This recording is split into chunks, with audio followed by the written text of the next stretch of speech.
ये बात 2 साल पुरानी है, जब द्वारका सेक्टर 9 में एक पेड़ था जो रात को शैतान की तरह खड़ा हो जाता था।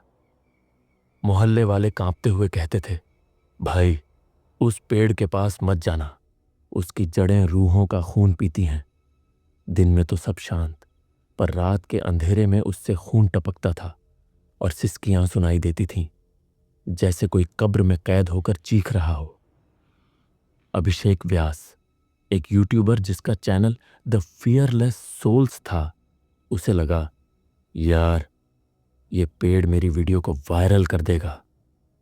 उसकी आंखों में चमक थी, पर दिल में एक डर भी, क्योंकि उसकी मां, जो 20 साल पहले गायब हुई थी, ने कभी इस पेड़ का जिक्र किया था। उसने अपने दोस्त रवि को मनाया, जो डरपोक था पर भाईचारे के लिए तैयार हो गया, और नेहा, जो बोलती थी, ये सब भूत प्रेत की बकवास है, मैं डरती नहीं। रात 10 बजे तीनों कैमरा, टॉर्च और रिकॉर्डर लेकर उस पेड़ के पास पहुंचे। शुरू में तो सब मजे में था, लेकिन जैसे ही नेहा ने टॉर्च की रोशनी पेड़ पर डाली, हवा में सड़ी मिट्टी और खून की गंध फैल गई। रवि का चेहरा पीला पड़ गया।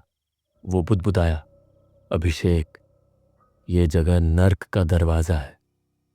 पर अभिषेक ने हंसते हुए कहा, चल यार, डर मत, ये तो बस कंटेंट है। लेकिन जब नेहा ने रिकॉर्डर ऑन किया, उसमें एक औरत की सिसकी गूंजी, मुझे छोड़ दो। तीनों के दिल की धड़कनें थम गईं और उनकी आंखें डर से फटी की फटी रह गईं। तीनों के हाथ पैर कांप रहे थे। नेहा ने हिम्मत करके फोन निकाला, सोचा एक फोटो ले लूं, दुनिया को दिखाऊंगी। लेकिन जब स्क्रीन देखी तो उसमें एक चेहरा था, एक औरत जिसकी आंखें खाली गड्ढे थीं और मुंह से खून की धार बह रही थी। रवि चीखा, ये भूत है भाई, भागो। पर अभिषेक रुक गया। उसका दिल चीख रहा था।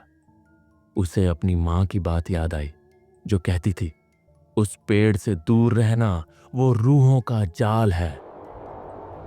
उन्होंने पेड़ के पास एक पुराना मंदिर देखा।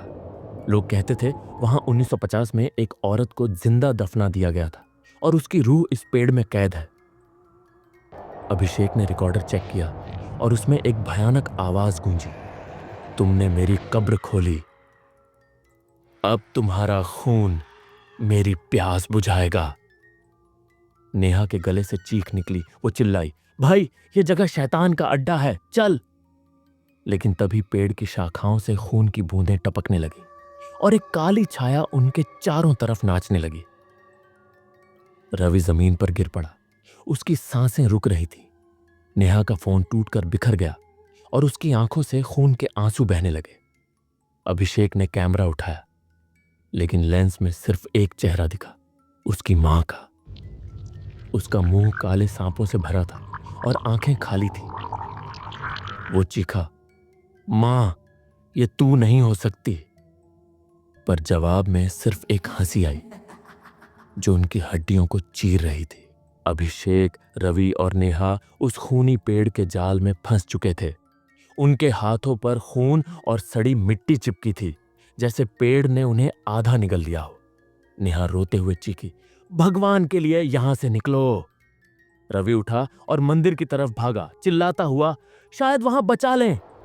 मंदिर में एक दिया जल रहा था और एक पत्थर पर लिखा था, 1950 में एक औरत को जिंदा दफनाया गया, उसकी रूह इस पेड़ का श्राप है।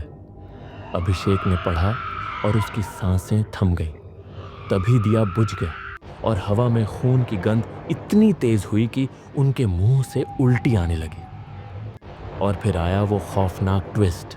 अभिषेक ने रिकॉर्डर चलाया और उसमें उसकी अपनी आवाज थी, 20 साल पुरानी, चीखती हुई, मैं यहां मर गया, मुझे छुड़ाओ।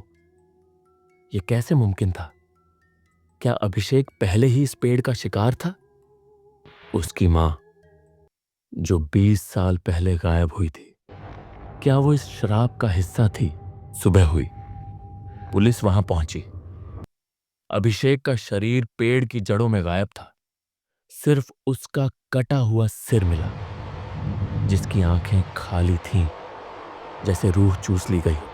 अगर आपकी रूह कांप गई हो तो अभी हमारे चैनल को सब्सक्राइब कीजिए। एक नई डरावनी दास्तान जो आपके सपनों को दहशत में बदल देगी। वीडियो को लाइक करें, डर को अपने दोस्तों तक फैलाएं और कमेंट में बताएं कौन सी रात आपकी सबसे डरावनी थी। हम मिलेंगे अगली कहानी।